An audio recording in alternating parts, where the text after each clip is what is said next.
ठीक है। फिर क्वेश्चन नंबर 61 है, ध्यान से मेरी बात को समझना। और ये क्वेश्चन है भैया कब का, ये है CBSE का जो एक प्रैक्टिस क्वेश्चन पेपर था 2024 का, वहाँ का है क्वेश्चन, ठीक है। और आपको यहाँ पर बोला हुआ है कि आपको भाई साहब क्या बनाना है, रिवैल्यूएशन अकाउंट बनाना है, और साथ में क्या बनाना है, पार्टनर्स कैपिटल अकाउंट बनाना है। मैं फटाफट से एक बार क्वेश्चन पढ़ के देखता हूँ। तो बोलते हैं कि मेरे पास दो पार्टनर है, एक पार्टनर कौन है, अमन, और दूसरे पार्टनर का नाम क्या है, Vishwas. Were partner sharing profit and losses in the ratio of 3:2, मतलब कुछ भी प्रॉफिट कुछ भी लॉस होगा 3:2 में बांटेंगे। ये आपके पास दो पार्टनर के नाम हो गए। वहाँ पर मेरे पास फॉर्म पे कौन आता है, चेतन आता है। Chetan as a new partner 25% share के लिए आता है। तो मैं 25 को 1/4 बोल सकता हूँ। 25/100 इसको मैं सॉल्व करूँगा तो आंसर क्या आ जाएगा, 1/4। बैलेंस शीट मुझको यहाँ पे दी हुई अमन एंड विश्वास की वॉज एज फॉलोज। कब की बैलेंस शीट है, मार्च 31 2023 की। यहाँ पर भी ये क्या दिया हुआ, लिएबिलिटीज़ दिया हुआ, अमाउंट दिया हुआ, असेट दिया हुआ है, अमाउंट दिया हुआ है। क्रेडिटर्स है, एम्प्लॉयज़ प्रोविडेंट फंड है, जनरल रिजर्व है, इन्वेस्टमेंट फ्लक्चुएशन रिजर्व है, अमन की कैपिटल और विश्वास की कैपिटल। यहाँ पर बैंक है, स्टॉक है, डेटर्स है, प्रोविजन है, फर्नीचर है, बिल्डिंग है, इन्वेस्टमेंट है और गुडविल है। एडजस्टमेंट में दिया हुआ Chetan was admitted on the following terms. पहला है market value of investment is 20,000। तो मैंने क्या करा यहाँ पे, इन्वेस्टमेंट को मैंने यहाँ पे हाईलाइट कर दिया, ठीक है सर। उसके बाद यहाँ पे there was a bad debts, क्या हो गया, bad debts amounting to ₹6,000 and a provision for doubtful debts is to be maintain at 9,000। तो मैंने इसको भी यहाँ पर हाईलाइट कर लिया। अभी आप फर्स्ट सेकंड भी लिख सकते हो पेंसिल से। Building was under valued by 20%, मैंने यहाँ पर बिल्डिंग को भी क्या कर लिया, हाईलाइट कर लिया, ठीक है। उसके बाद यहाँ पर है stock was over valued by 20%, मैंने यहाँ पर स्टॉक को भी क्या कर लिया, हाईलाइट कर लिया। उसके बाद है यहाँ पर है गुडविल ऑफ द फर्म, पूरी फर्म की जो गुडविल है वो कितनी है, 1,00,000 रुपये है। और चेतन ने क्या करा, Chetan bring his share of goodwill in cash, ठीक है। और Chetan was to bring 1,30,000 as capital. आपको बनाना है रिवैल्यूएशन और पार्टनर्स कैपिटल अकाउंट। तो सबसे पहले तो हम इसके भैया फॉर्मेट बना लेंगे, क्लियर। जैसे आपने यहाँ पर ये फॉर्मेट बना लिया, आपने फॉर्मेट बना लिया। यहाँ पे ये किसका, रिवैल्यूएशन का। मैंने आपको बता रखा है, ध्यान से इस चीज़ को याद रखना कि जो मेरे पास रिवैल्यूएशन है वो एक नॉमिनल अकाउंट होता है। रिवैल्यूएशन मेरे पास कौन सा है, नॉमिनल। और ये कौन बना रहा है, ये हम हमेशा फर्म के बिहाफ में समझ रहे हैं। मैं ऐसा क्यों बोलता हूँ, ध्यान से समझना। नॉमिनल का मतलब है N- में यहाँ पे डेबिट में रिकॉर्ड करता हूँ, इसका मतलब debit all expenses and losses, यहाँ पर credit all income and gain. ये आपने फॉर्मेट बना लिया। साथ में आपने बना लिया ये पार्टनर्स कैपिटल अकाउंट, साथ में आपने यहाँ पर बना लिया पार्टनर्स कैपिटल अकाउंट, ठीक है भाई। ये मैंने बना लिया पार्टनर्स कैपिटल अकाउंट। पूरा काम करा करो। देखो ये भी कौन बनाता है, ये भी हम फर्म के ही बिहाफ में बनाते हैं। कैपिटल मेरे पास इंटरनल लायबिलिटी होती है, कम होगी तो मैं डेबिट में दिखाऊंगा, बढ़ेगी तो मैं क्रेडिट में दिखाऊंगा। यही दोनों मुझको बोले गए हैं, ठीक है। और साथ में आपने बैलेंस शीट बनाई, ठीक है। आपने क्या कर दिया, साथ में बैलेंस शीट भी बना दी। तो चलो हम बैलेंस शीट भी बना के देख लेते हैं, स्टार्ट करते हैं फिर क्वेश्चन को। मैंने आपको कहा हमेशा एक तरफ से आप स्टार्ट करो, ठीक है। मैं इस तरफ से स्टार्ट करता हूँ। क्रेडिटर्स के बारे में तो कुछ लिखा हुआ नहीं था, क्रेडिटर्स के बारे में तो कोई एडजस्टमेंट थी नहीं, तो मैं इसको नई वाली बैलेंस शीट में फटाफट से यहाँ पर लिख सकता हूँ क्रेडिटर्स। इतने में तो कोई दिक्कत नहीं है। जब क्रेडिटर्स के बारे में कुछ लिखा हुआ नहीं था, मैं नई वाली बैलेंस शीट में फटाफट से लिख सकता हूँ क्रेडिटर्स 50,000 रुपीज़ के। यहाँ तक कोई प्रॉब्लम? तो भाई ये मैंने लिख दिया क्रेडिटर्स 50,000 रुपीज़। एक बार इसमें मतलब वो ये मेंशन कर देना कि इसमें बैलेंस शीट बनाने को दी नहीं, हम ऐसे अलग से बना रहे हैं। हाँ अलग से ही, मतलब मेन तो हमें सिर्फ यही पूछा गया था ना इसमें, रिवैल्यूएशन और पार्टनर्स कैपिटल। बैलेंस शीट तो मैं इसलिए बना रहा हूँ कि एक पूरा कंप्लीट क्वेश्चन भी साथ में हो जाएगा, ठीक है। लेकिन जो इससे पहले वाला था क्वेश्चन, जैसे ये वाला था, इसकी तुम्हें ये वाला क्वेश्चन देखना तुम, इससे पहले का जो मैंने करवाया था, यहाँ पे सिर्फ क्या खोला था, बैलेंस शीट। लेकिन बैलेंस शीट में पहुँचने से पहले आपको भैया रिवैल्यूएशन और पार्टनर्स कैपिटल बनाना है। तो रिवैल्यूएशन और पार्टनर्स का कैपिटल आपका वर्किंग नोट का पार्ट बनेगा, ये मैं समझाना चाह रहा हूँ, ठीक है। तो मैंने यहाँ पर कहा कि देखो क्रेडिटर्स के बारे में तो कुछ लिखा हुआ नहीं था, तो मैंने इसको कॉपी पेस्ट मार दिया। एम्प्लॉयज़ प्रोविडेंट फंड भी हमारे लाइबिलिटी होती है, हमारा नहीं है पैसा, ये पैसा भैया फर्म का नहीं है, फर्म के ऊपर क्या है, लाइबिलिटी है, ये पैसा फर्म के एम्प्लॉयज़ का है। तो इसके बारे में भी कुछ नहीं लिखा हुआ था, तो मैंने नई वाली बैलेंस शीट में इसको भी कॉपी पेस्ट मार दिया। एम्प्लॉयज़ प्रोविडेंट फंड कितना था, 60,000 रुपीज़, ठीक है। उसके बाद में यहाँ पर नेक्स्ट में बढ़ता हूँ, तो लिखा हुआ यहाँ पे जनरल रिजर्व, क्या इसके बारे में कुछ लिखा हुआ था, रिजर्व के बारे में था कुछ लिखा हुआ नहीं। तो मुझको पता है कि अगर रिजर्व के बारे में कुछ ना लिखा हुआ हो तो मैं इसको ओल्ड पार्टनर्स के बीच में ओल्ड प्रॉफिट शेयरिंग रेशियो में बांट देता हूँ। फिर है मेरे पास इन्वेस्टमेंट फ्लैक्चुएशन रिजर्व, कितना था 50,000, लेकिन इन्वेस्टमेंट के बारे में एक पॉइंट भी था, तो इसमें अभी रुक जाता हूँ। अमन की कैपिटल और विश्वास की क्या कैपिटल है, तो सबसे पहले मैं पार्टनर्स कैपिटल इन्हीं से ही शुरू करता हूँ। ये मेरे पास ओपनिंग बैलेंस मुझको यहाँ पर मिला हुआ है कैपिटल का। अमन की कैपिटल और विश्वास की कैपिटल 2 लाख और 1,50,000 रुपये मैं लिख दूंगा पार्टनर्स कैपिटल में। ये जो आपने बनाया था यहाँ पर पार्टनर्स कैपिटल अकाउंट, मैंने भाई यहाँ पर लिख दिया बाय बैलेंस ब्रॉट डाउन। कितनी कैपिटल थी भाई, इसकी थी यहाँ पे 2 लाख रुपये, इसकी थी यहाँ पे 1,50,000 रुपये। यहाँ तक कोई दिक्कत तो नहीं है।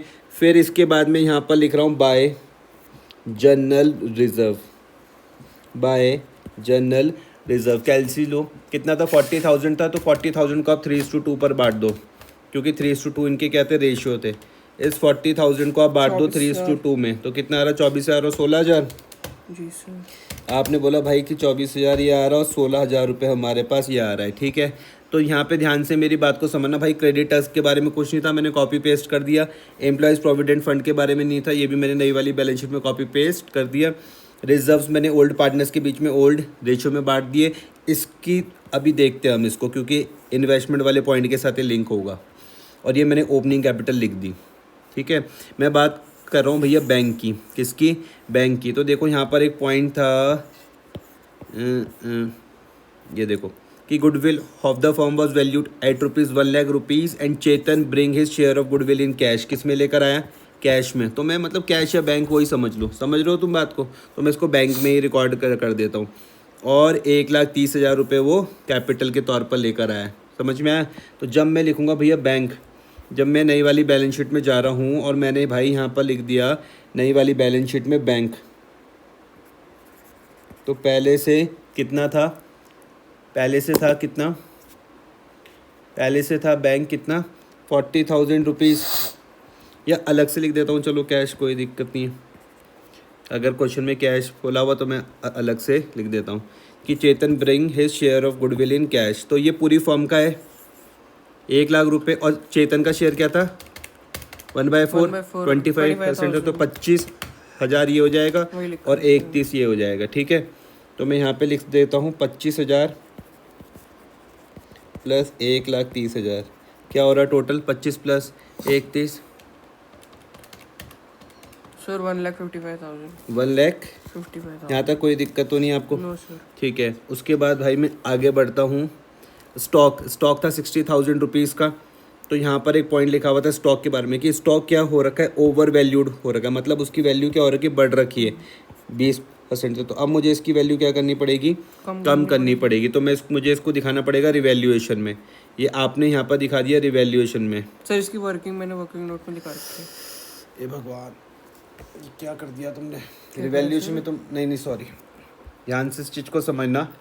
Stock was over valued bye 20%, 20% से क्या हो रखा है, स्टॉक बढ़ गया ज़्यादा। तो अब मुझको क्या करना पड़ेगा, कम करना पड़ेगा स्टॉक को। मतलब जो 60,000 है ये क्या है 20% ज़्यादा। Stock was over valued bye 20%। अब मुझे इसको क्या करना पड़ेगा, कम करना पड़ेगा। तो स्टॉक को मुझको कम करना पड़ेगा। तो भाई मैं यहाँ नहीं लिखूँगा रिवैल्यूएशन में टू स्टॉक, यहाँ थोड़ा ना आएगा, ये तुमने गलत किया हुआ यहाँ पे। बाय स्टॉक 50,000 जो तुमने लिखा हुआ यहाँ नहीं आएगा, ये यहाँ पर आएगा टू स्टॉक, क्योंकि आपको स्टॉक की वैल्यू कम कर रहे हैं ना भैया, समझ रहे हो भाई जी। ये लिखा हुआ है stock was over valued bye 20%। Over valued मतलब है कि यहाँ पे जो आपने स्टॉक लिखा हुआ है ना 60,000, ये आपने 20% से ज़्यादा रिकॉर्ड कर रखा है, ये ओवर वैल्यू हो रखा है। तो बढ़ गया ना हमारा प्रॉफिट है, तो यहाँ नहीं आएगा है, हमारा बढ़ गया ना। बढ़ नहीं गया भाई, बढ़ नहीं गया, ओवर वैल्यू हो रखी हाँ है तो कोई हमारी चीज। प्रॉफिट हो गई ना ये चीज। अरे नहीं, ओवर वैल्यू मतलब ज़्यादा रिकॉर्ड कर रखी है। एक्चुअली में सपोज करो कि मानो ये पेंसिल है, ये पेंसिल की वैल्यू है मान लो 100 रुपये, कितनी है? 100 रुपये। लेकिन मैंने इसको बुक में 120 लिखा हुआ, तो ज़्यादा रिकॉर्ड नहीं कर रखी। तो सही तो करने के लिए क्या करना वो पड़ेगा? डेबिट हो गई, उसको कैंसिल करने के लिए क्रेडिट कम नहीं करना पड़ेगा। तो क्रेडिट करना पड़ेगा, तो यही क्रेडिट आएगा नहीं मेरे ना। भाई, क्रेडिट नहीं। तो मुझे एक सिंपल सी बात बताओ, जो मैं तुमसे मैं बात कर रहा हूँ, ध्यान से मेरी बात को समझो। मैंने कहा मान लो कोई पेन है, मानो पेन है, ये भाई ये पेन है 10 रुपये का। एक्चुअल कीमत क्या है इस पेन की? 10 रुपये। 10 रुपये। लेकिन मैंने इसको बुक्स में गलती से 12 रुपये रिकॉर्ड करा हुआ। ओवर वैल्यू तो किया मैंने इसको, इसकी वैल्यू मतलब मैंने बढ़ा दी। नहीं आया समझ में? तो सही करने के लिए क्या करना पड़ेगा? इसकी वैल्यू 2 रुपये से कम नहीं करनी पड़ेगी। नहीं समझे? आ रहा समझ में? तो इसी सेम तरीके को आप यहाँ पर समझो कि यहाँ पर लिखा हुआ है कि stock was over valued bye 20%, कि 20% से क्या हो रखा? ओवर वैल्यू हो रखा, मतलब उसकी वैल्यू बढ़ रखी है। तो आपको उसकी वैल्यू क्या करनी पड़ेगी? कम करनी पड़ेगी ना। असेट्स की वैल्यू जब कम करोगे आप, तो आपका नुकसान नहीं हो जाएगा। नहीं आया समझ में? ओवर वैल्यू हो रखी है कितने परसेंट से? 20% से। तो सुनो यहाँ पर ध्यान से, उसको छोड़ दो अभी। मतलब किसी चीज़ की कीमत हो रखी है कितनी? 60,000 रुपीज़। क्लियर हो रहा? समझ गया सर, हाँ क्लियर। 120 मल्टीप्लाई बाय 100, ये समझो पहले ये कि मैंने कहा जो 60,000 है वो किसके बराबर है? 120 के मल्टीप्लाई बाय 100। तो एक्चुअल उसकी कीमत क्या होगी? 50,000 रुपये। इसकी कैलकुलेशन तो सही करी। आ रहा है समझ में? तो आपको यहाँ पर कितना दिखाना है? टू जनरल टू स्टॉक कितना कितने रुपए? 50,000 बिल्कुल गलत आंसर। ठीक है, 10,000। ध्यान से इस चीज को समझना। है। क्यों? सुनो बात, सुनो भाई, सुनो यहाँ पे ध्यान से। देखो क्या कहा हुआ, stock was over valued by 20%। 20% से क्या हो रखा? ओवर वैल्यू हो रखा है। तो यहाँ पे देखो मैंने क्या लिखा, मैंने कहा कितना है ये? 60,000 है। सुनो यहाँ पे ध्यान से, कितना है? 60,000। ओवर वैल्यू हो रखा मतलब बढ़ रखा है, समझ पा रहे हो? तो मतलब कितना हो रखा बढ़ने के बाद? 120% हो रखा है, मतलब 120 हो रखा है। एक्चुअल में होना क्या था? 100। कितना होना था? 50,000। समझ में आया? तो मुझे कितना कम करना पड़ेगा? मुझे 10,000 कम करना पड़ेगा।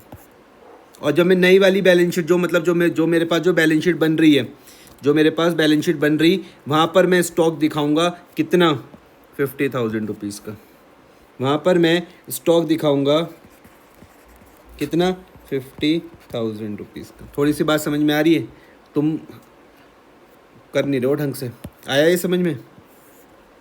ये वाला पॉइंट मैंने आपके साथ स्टॉक वाला कर लिया, बैंक वाला भी कर लिया था, स्टॉक वाला भी कर लिया। अब यहाँ पे जो डेटर्स है भैया 1,00,000 रुपए के। वो बोल रहे हैं कि भैया प्रोविज़न बनाना, मतलब यहाँ पे बन रखा 10,000, लेकिन वो बोल रहे कितना बनाओ? 9,000 रुपये। लेकिन साथ में बोले कि भैया एक बैड डेप्ट भी हो गया, कितने का? 6,000 रुपये का। तो मैं रिवैल्यूएशन में दिखा दूंगा यहाँ पे 2 बैड डेप्ट्स। नुकसान हो गया ना भाई मेरा। 2 बैड डेप्ट्स कितना? कितने रुपए? 6,000 रुपीज़। कितना? Bad debts 6,000 rupees. तो यहाँ पर मैंने दिखा, अरे यहाँ पे नहीं यार, कहाँ गया वो रिवैल्यूएशन? तो मैं यहाँ पे दिखा दूंगा 2 बैड डेप्ट 6,000 रुपीज़, जैसे आपने दिखा दिया। और प्रोविज़न में यहाँ पे दिखा दूंगा 1,000। ये यहाँ पे 1,000 क्यों आया? क्योंकि भैया यहाँ पर बैलेंस शीट में दिया हुआ था 10,000, बनाना के कितने हैं? 9,000। तो मेरा 1,000 रुपये का कहीं ना कहीं फ़ायदा हो, वो मैंने यहाँ पर दिखा दिया। क्लियर हो गई बात? ये वाला पॉइंट भी मैंने आपके साथ यहाँ पर कर लिया। ठीक है, ये तो स्टॉक वाला तो गलत था ही, तो स्टॉक वाले को यहाँ पर मैं क्रॉस कर देता हूँ। ठीक है, आगे बढ़ता हूँ मैं। देखो उसके बाद है मेरे पास फर्नीचर के बारे में कुछ नहीं लिखा हुआ, तो मैं नई वाली बैलेंस शीट में फर्नीचर को क्या कर दूंगा? कॉपी पेस्ट कर दूंगा। नई वाली बैलेंस शीट में मैं यहाँ पर फर्नीचर को क्या कर दूंगा भाई? सेम इसी तरीके से कॉपी पेस्ट कर दूंगा। अच्छा, स्टॉक के बाद डेटर्स वाला पॉइंट भी तो था। डेटर्स कितने के थे मेरे पास? डेटर्स कितने के थे? 1,00,000 रुपये के। 1,00,000 में से कुछ तो क्या हो गए? बैड डेप्ट्स हो गए। कितने हो गए बैड डेप्ट्स? कितने हो गए बैड डेप्ट्स? 6,000। और मुझको प्रोविज़न भी माइनस करना पड़ेगा, प्रोविज़न भी माइनस करना पड़ेगा। कितना था प्रोविज़न? 9,000। इन दोनों को माइनस करने के बाद 1,00,000 रुपये ये हो गए, माइनस 6,000 का ये नुकसान हो गया, माइनस 15,000 हो रहे हैं ना। 1,00,000 ये हो गया, माइनस 6,000 माइनस 9,000, कितने हो गए? 85,000 रुपीज़। क्लियर? यहाँ तक कोई दिक्कत तो नहीं है? फर्नीचर के बारे में तो कुछ लिखा हुआ नहीं था, फर्नीचर के बारे में नहीं था ना कुछ, तो इसको मैं सेम ऐसे यहाँ पर कॉपी पेस्ट कर सकता हूँ। फर्नीचर के बारे में नहीं था कुछ, तो मैं इसको यहाँ पे सेम ऐसी कॉपी पेस्ट कर सकता हूँ। कितना था? 1,20,000 रुपये। ठीक है, उसके बाद हो गया फर्नीचर के बाद आ रहा भैया बिल्डिंग। बिल्डिंग के लिए क्या बोला होता कि बिल्डिंग वॉज अंडर वैल्यूड हो रखी है, तो 20% से कम रिकॉर्ड हो रखी है। ये दोनों गलती वाले पॉइंट है कि 20% से कम रिकॉर्ड हो रखी है। इसका मतलब मैं ये बोलूँगा जो बिल्डिंग आपको दिख रही है ना 1,60,000 रुपये की, ये जो बिल्डिंग आपको दिख रही कितनी? 1,60,000 रुपये की। इसको समझना ध्यान से, आपको बिल्डिंग दिख रही कितने की? 1,60,000 रुपये की। आपको बिल्डिंग दिख रही है 1,60,000 रुपये की। किसके बराबर है? 80 के बराबर। नहीं आया समझ में? क्योंकि 20% से कम है तो 80 के बराबर है। एक्चुअल फिगर में मैं जाऊंगा तो मुझे 100 से मल्टीप्लाई करना पड़ेगा, तो मैं बोल दूंगा 1,60,000 डिवाइडेड बाय कितनी? 80 मल्टीप्लाई बाय 100, कितना आ रहा? 2,00,000 आ रहा। आया समझ में? तो मुझे इसको यहाँ से यहाँ पर क्या करना पड़ेगा? सही करने के लिए बढ़ाना माइनस। पड़ेगा, बढ़ाना पड़ेगा। हाँ, बढ़ाना। सही करने के लिए क्या करना पड़ेगा? बढ़ाना पड़ेगा। तो जब मैं बनाऊंगा यहाँ पे रिवैल्यूएशन, जब मैं बनाऊंगा यहाँ पे रिवैल्यूएशन, तो ये आपने यहाँ पे गलती करा हुआ है, ये अब आपने यहाँ पे गलती करा हुआ, तो मुझे यहाँ पर दिखाना पड़ेगा बाय बिल्डिंग। कितना? 40,000। और जब मैं बनाऊंगा नई वाली बैलेंस शीट, जब मैं बनाऊंगा भाई नई वाली बैलेंस शीट, तो यहाँ पर मैं लिख दूंगा कितना? बिल्डिंग 2,00,000 रुपये। क्या इतनी बात समझ में आई? 2,00,000 ही आएगा ना? ठीक है। अब इन्वेस्टमेंट हो गया मेरे पास यहाँ पे 50,000, लेकिन लिखा हुआ कि मार्केट वैल्यू कितनी चल गई? 20,000। लेकिन घबराने की बात नहीं है, घबराने की बात नहीं है, क्योंकि मेरे पास यहाँ पर रिजर्व था कितने का? 50,000। क्लियर हो रहा? एंट्री देखो आप इसकी, मैं अगर आपके साथ जनरल करूँ तो मैंने कहा देखो इन्वेस्टमेंट की वैल्यू तो मेरे पास कम हो गई। कितनी कम हुई? इन्वेस्टमेंट की वैल्यू कितनी कम हुई? 50,000 था, 20,000 हो गई, तो 30,000 तो कम हो गई, हो गई। लेकिन घबराने की बात नहीं, मैंने क्या बना रखा था? इन्वेस्टमेंट फ्लैक्चुएशन फंड बना तो रखा था, इसीलिए तो था वो। कितने का था? 50,000 रुपीज़ का। 30,000 की रिकवरी तो मैं यहाँ से कर लूँगा, और जो बाकी बच जाएगा उसको मैं पार्टनर्स के बीच में बांट दूंगा। किसके बीच में? अमन कैपिटल और 2 विश्वास कैपिटल। ओल्ड रेशो में ऐसे किया तुमने? ना, ये वाला पॉइंट मिस कर दिया था मैंने। ऐसे ही होता है। फिर 50,000 माइनस 30,000 कितना है? 20,000। 20,000 को मल्टीप्लाई बाय 3 डिवाइडेड बाय 5 कितना आ जाएगा? 12,000 इसको, और 8,000। और 8,000 ये। समझ में आया? कोई दिक्कत तो नहीं है? तो जब मैं बनाऊंगा ये, तो यहाँ पर मैं लिख दूंगा बाय इन्वेस्टमेंट फ्लैक्चुएशन रिजर्व 12,000 और 8,000। यहाँ तो कोई दिक्कत तो नहीं है? रिवैल्यूएशन में नहीं दिखाने वाला मैं। समझ में आया? ये जो तुमने यहाँ पे जो रिवैल्यूएशन में दिखा दिया, रिवैल्यूएशन में नहीं आएगा। क्यों? क्योंकि सामने रिजर्व था ना। अगर रिजर्व नहीं होता तब तुम्हारे पास नुकसान होता, रिजर्व तो था तुम्हारे पास। ठीक है, तो मैंने ये सारे पॉइंट तुम्हारे साथ कर लिए। ये अब ये जो गुडविल तुमको दिख रही है, ये जो गुडविल आपको यहाँ पर दिख रही है बैलेंस शीट में, ये ओल्ड पार्टनर्स के बीच में ओल्ड प्रॉफिट शेयरिंग रेशियो में हम इसको राइट ऑफ करते हैं। तो जब आप बनाओगे पार्टनर्स कैपिटल अकाउंट, तो आप यहाँ पर लिखते हो 2 गुडविल। इस क्वेश्चन को खुद से दोबारा से करना भाई। कितनी थी गुडविल? 30,000। तो मैं कर दूंगा 30,000 मल्टीप्लाई बाय कितना? 3 डिवाइडेड बाय 5, तो कितना आ जाएगा? 18,000 यहाँ आ जाएगा। आ भी रहा है समझ में? 12,000 यहाँ पर आ जाएगा। तो इस तरीके से मैंने आपकी ये पूरी बैलेंस शीट निपटा दी। कुछ बचा तो नहीं? ये इन्वेस्टमेंट नई वाली बैलेंस शीट में कितना जाएगा? 20,000 समझ में आ रहा है। जी सर। नई वाली बैलेंस शीट में भाई चल जाएगा 20,000 इन्वेस्टमेंट।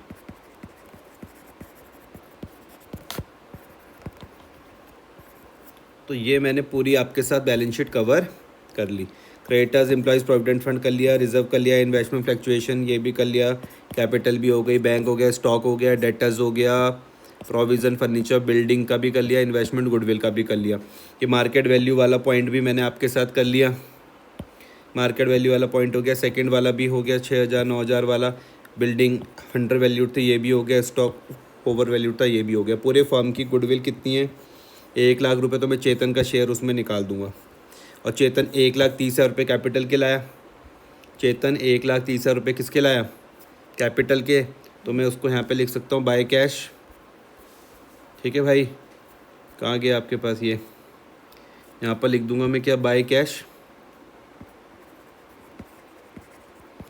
1,30,000 रुपये। और प्रीमियम फॉर गुडविल उसको आपको क्या करना है, सेक्रीफाइस निकालना पड़ेगा। ठीक है, और उसको आप बांट दोगे। ठीक है, तो वो क्या आ जाएगा, बाय प्रीमियम फॉर गुडविल कितना आ रहा था, 25,000। तो 25 मल्टीप्लाई बाय 3 डिवाइडेड बाय 5 कितना आ रहा, 15,000 इसको मिल जाएगा, 10,000 इसको मिल जाएगा। सेक्रीफाइस रेशियो कैलकुलेट कर लेना।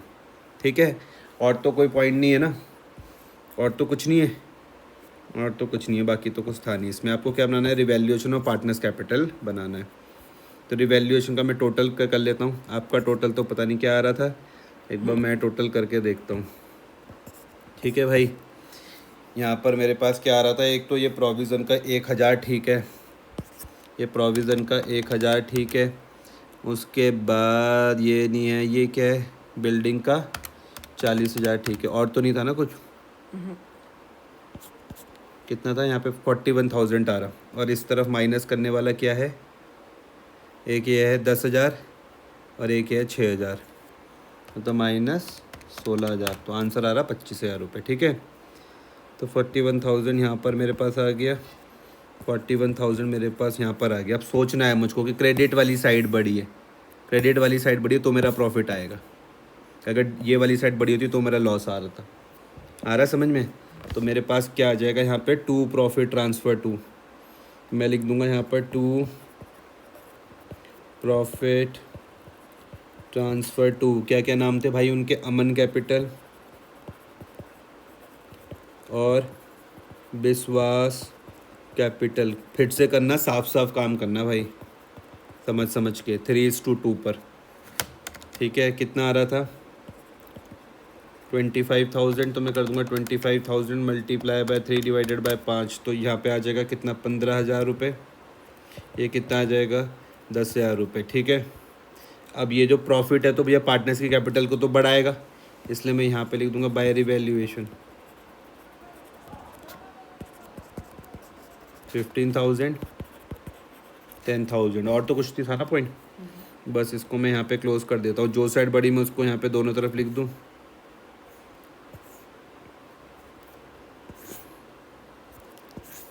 ठीक है, तो ये था भैया कितना, 2,00,000 रुपये ये था, प्लस 24,000 ये था भाई, 12,000 फिर एक था, 15,000 फिर एक था, और फिर 15,000 फिर एक था। टोटल क्या आ रहा, 266,000 266,000 माइनस 18,000 248,000। ठीक है, 248,000। फिर ये कितना था, 1,50,000 प्लस ये क्या था, 16,000 16,000 प्लस 8,000 प्लस 10,000 प्लस 10,000 194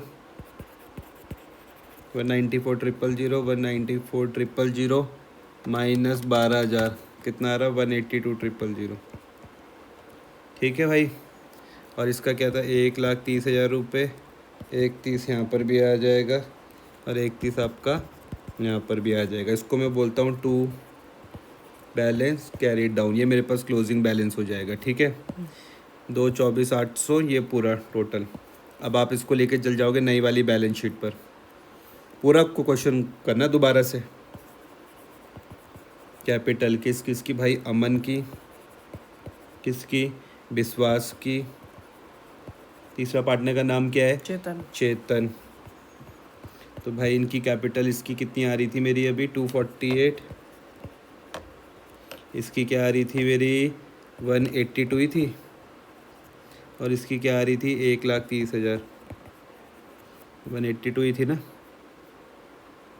ठीक है, आ रही इतनी बात समझ में। इन तीनों का कैपिटल मैं कर लेता हूँ। तो 248,000 प्लस 182,000 प्लस 1,30,000, खुद करना ढंग से।